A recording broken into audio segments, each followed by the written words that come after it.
Hi, good morning guys, thanks for joining me. Hope everyone's well, hope everyone's managing to get out and enjoy this nice bit of weather. And just coming through the woods first thing this morning, I did notice that the leaves are starting to change, so we are coming into the first signs of autumn, and I do like this time of year anyway. So for today's video, we're going to talk about the fire ring. I did mention it in the last video, and we're going to run through how I like to make them, the uses and that kind of thing. And out of all the items which are shown on the channel, all the knives, axes, clothing, that kind of thing, the fire ring is one of the things which seems to come up quite regularly. People asking, where do you buy them from? If you don't buy them, how do I make them? That kind of thing. So we have answered quite a few comments, but like I've said to people, I'll just do a quick video and just show you how to make them. So just a little bit of history about them really. I first started making them around about 25-30 years ago, something like this, and I won't be surprised that this is one of the first original ones which were made. And the idea behind them was for keeping mugs out of the fires, which I'll show you in a second. Then as I started doing a lot more mountaineering and looking for lightweight equipment, that kind of thing, I started using things like the Trangia spirit burners and these little fire rings. So I've got all the items in the pack to make them. Very simple, quite quick, so the video shouldn't be too long. Like I said, I'm going to run through the procedures, the materials and all that kind of stuff.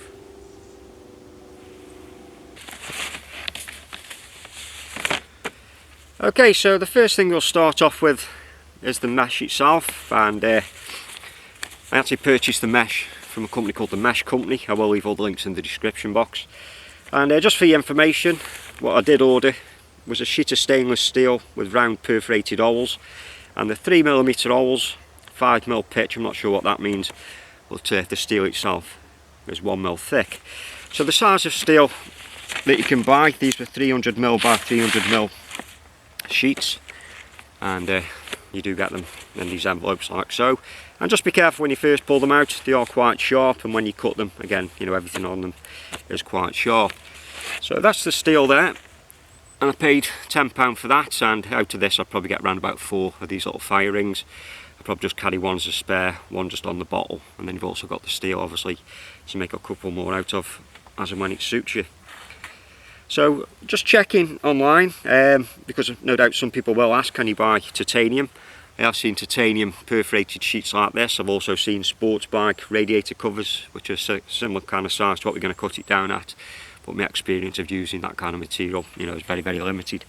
So like I was saying, so this is your stainless steel. What we've got to do now is measure it, mark it and cut it, and I'll show you how we're going to do that. Then we can just start the forming process and make the fire ring itself. So when it comes to first starting to mark and measure the stainless steel, what you'll notice is that you've got a good side and you've got a rough side. So I tend to put the rough side on the inside, and then you've got some kind of finished coating on that side there, so this will be the outside. Now fortunately, if you haven't got a Trangia, I don't suppose it makes any kind of difference. All of these spirit stoves tend to be similar kind of sizes, so that's a Trangia one there which I've been using for about 4 to 5 years. And this one here I was recently sent by Wall to try out, so cheers Wall, really do appreciate that mate, and we shall be giving that a good test out. But just showing you there that the diameters and the size of them are very similar anyway. So the sizes which I tend to cut are 10 inches long, around about 2 3/4 up to 3 inches wide, and a lot of that basically just depends on where the holes line up. I don't really want to draw a line and have to cut through all the solid section, so just a little bit of thought behind it. If it's not quite 3 inches, it doesn't make any kind of difference, just as long as the line runs through the holes there, and it's just going to make the cutting a hell of a lot easier.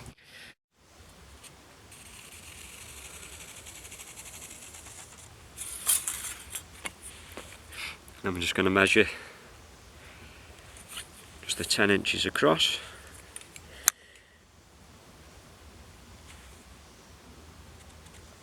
Which is there.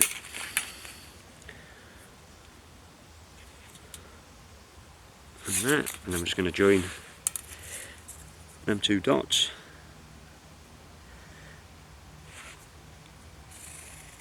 Just like so. And that there is going to be the dimensions and the piece that we're going to cut out.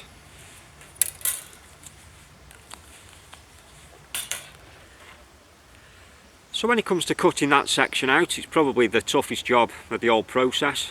At one time I used to use an axe saw, and even though it's only 1mm thick, it does take quite a bit of cutting.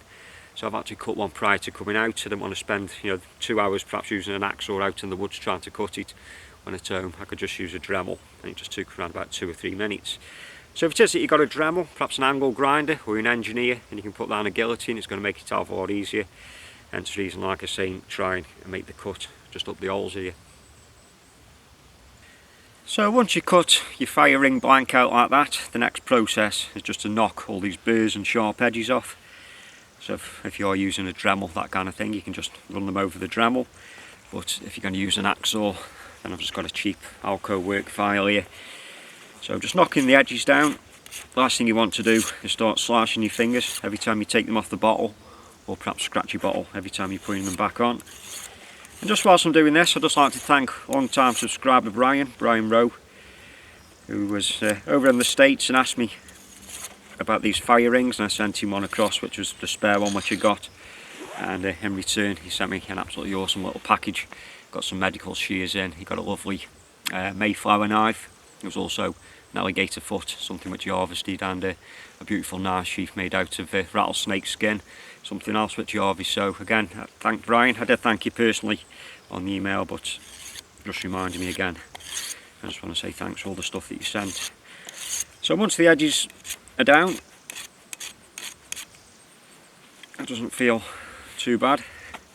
It's now just a case of bending it and forming it. And this is quite a tricky process.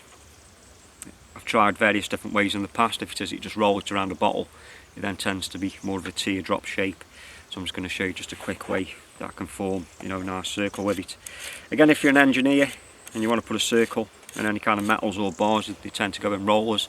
They do them in stages. They probably put the first little curve on, adjust the roller so it goes a little bit more into a curve, so eventually you get that nice clean circle. But you know, forming anything by hand, you're not going to get it perfect. But one thing which I have noticed with them, the more that you use them and they heat up, they expand and they contract, the more the steel goes a bit springier, and it does mould a lot better around things like your bottles, your cups and all that kind of stuff.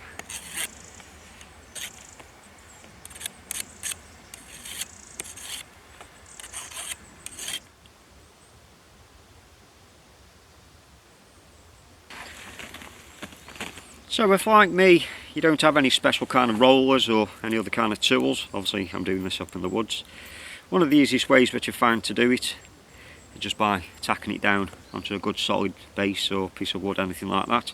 Because the hardest part is actually to get the curve just on the ends here. You know, they don't really want to bend. So if you can tack it down as you start to roll it, that as it lifts up against the little tacks here, you get quite a bit of purchase on them, and you will start to get a roll just right at the end there.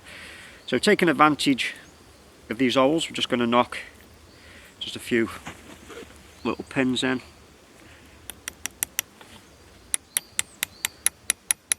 You don't have to take them all the way down to the metal itself, as you might have a job getting them back out. And just another little bit of history. Came across this little tacking hammer the other day when I was looking for one, and this was one which I first had when I left school around about the age of 15. I did a glazing apprenticeship. I was one of the last putty glaziers ever be trained up, and God, this must be 30 years old, so it was nice to find it again. So just put enough in so that it's holding down quite firmly.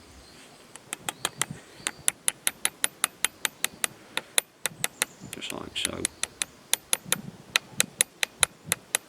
And then, like I say, as we start to roll it, that metal will lift up, and then it will start putting a bend just on the edge there.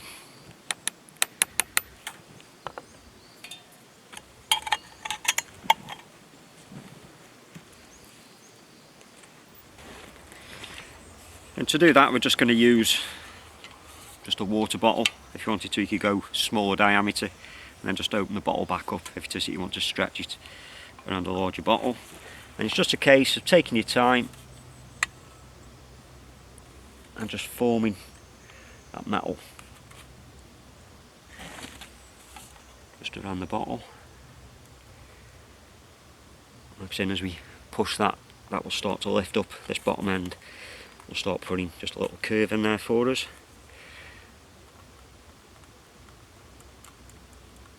Like I say, it is a time consuming process. You won't actually get it all finished in one day, like I said, it's one of them things that you'll get the initial circle going, and once you've used it a few times, you'll find that the metal itself is better, and then it gets better and better and better.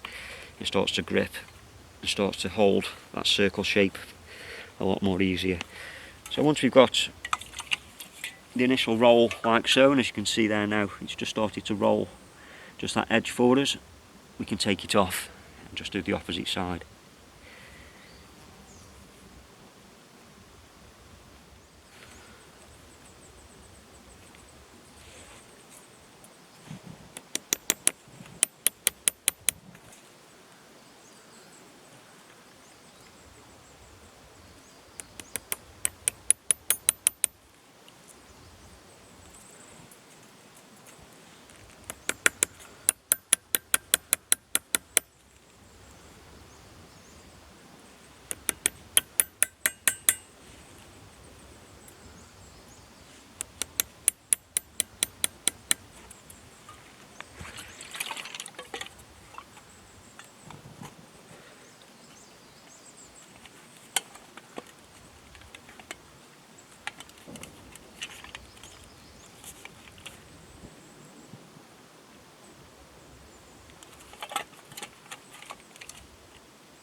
So as you can see, after a few minutes of just using that with the tacks in, you can see now that that's got a nice rounded shape to it. And it's just a case really now of carrying on doing what we're doing, just slowly forming it just from both sides there until we can get that gap just eventually close up, and that there will give you that circle shape.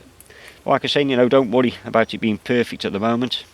In fact, the chances are it probably never will be perfect, because like I say, once you've been heated a few times, then the steel itself, the properties of it change. At the moment I can stretch that and it just stays open. Where if I just grab just one from down here, this is one which has been used quite regularly. Like I say, I've had this for God knows how many years. You can see now that the steel itself wants to naturally spring back. But after around about, I don't know, 10 years worth of use, let's say, there's no real difference apart from the fact that it's a little bit tarnished and a little bit burnt up. But like I was saying, it does retain its shape a lot better, and the properties of the steel just become just a little bit more beneficial.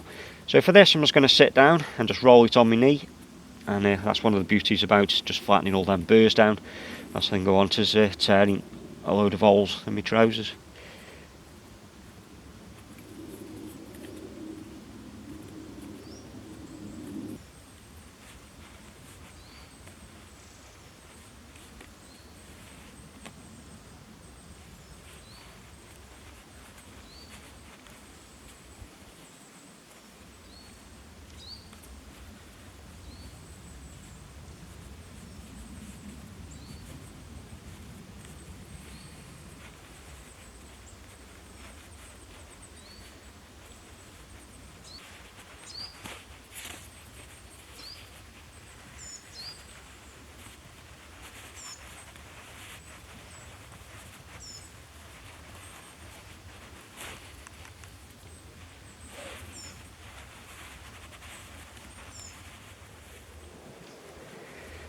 So once you've got that gap pretty much closed up, I'd perhaps say got around about 1/4 of an inch there. There's various different things which you could do.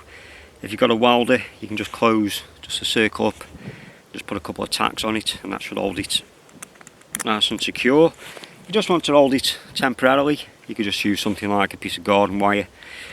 Just close them too, just feed it through the holes, just twist it, and again you've got a temporarily little hold like that. But I tend to keep them open. I will just roll it just so it is tighter. Then it gives you the option of being able to change the kind of carriers or the kind of bottles that you want to carry them on.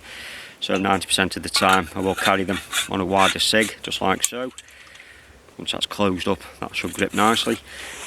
But just showing you with the one which I have been using, like I say, the steel does get better as it gets older. So to put it on the larger sig, I'll just stretch it open. That then fits on there nice and securely. There's no way that's ever going to drop off. And then if it is that I want to put it on a narrower bottle, it's just a case of just squeezing it together, just closing up the diameter there of the hole, and then for argument's sake, if I wanted to put it on a clean canteen, I'll just slide just on there, and again that's going to grip nicely. And then when it comes to swapping it back over, or perhaps you want to put it just on something wider again, perhaps you want to carry it on a mug, something like that, and it's just a case of just stretching it open and just fixing it just onto your mug. So like I said, you've got a couple of choices. You could either leave them open or you can tap them, you know, it's entirely down to yourself really.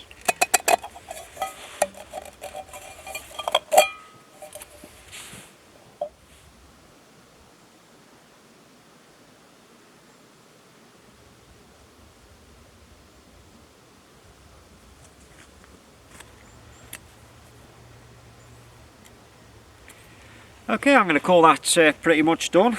I've got that gap to around about 1/8 of an inch, and the shape of it itself is quite round. That's not too bad. I'll probably just keep this one just on the sig bottle, so it will stretch open as it goes on, but just making sure there that we don't lose it. That's not too bad at all. And if it says that you're worried about losing them until they've been used a couple of times, there's nothing actually stopping you from just keeping them just on the inside of a mug, and then that'll help also just retain that round shape. So the weight of one of these, especially for those of you that are into the lightweight stuff, is around about 75 gram, so we're not too heavy at all. And again, if you can use titanium, like I say, my experience of it isn't that great, but obviously it will be lighter.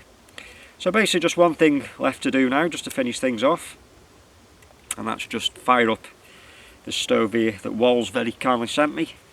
I'm going to give it a quick test over it and just test out the little firing.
Okay, so that's the brew made, and if we just take a close look there, you can just see just a bit of bluing, just a little bit of tarnishing there from the heat.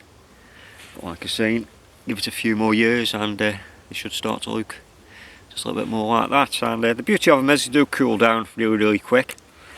Titanium is also supposed to cool down, you know, quite quickly, but the stove is still quite warm compared to that now, which is cold. So if it is that you're one of them kind of people that wants to pack up in a hurry, worrying about things being warm, and like I was saying, these kind of things do cool down really quick.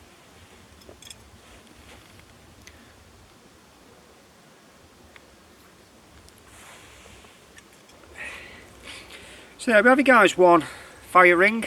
For those of you which asked about it, I hope that was quite clear and it wasn't too boring. If you have got any questions, just leave them in the comment section, and more importantly, if you've got any kind of ideas how to improve them or make them easier to make, you know, I'm always open for suggestions. So like always guys, you just leave me to say thanks a lot for stopping by and watching the video. Like always, until next time, you take care and I'll see you again.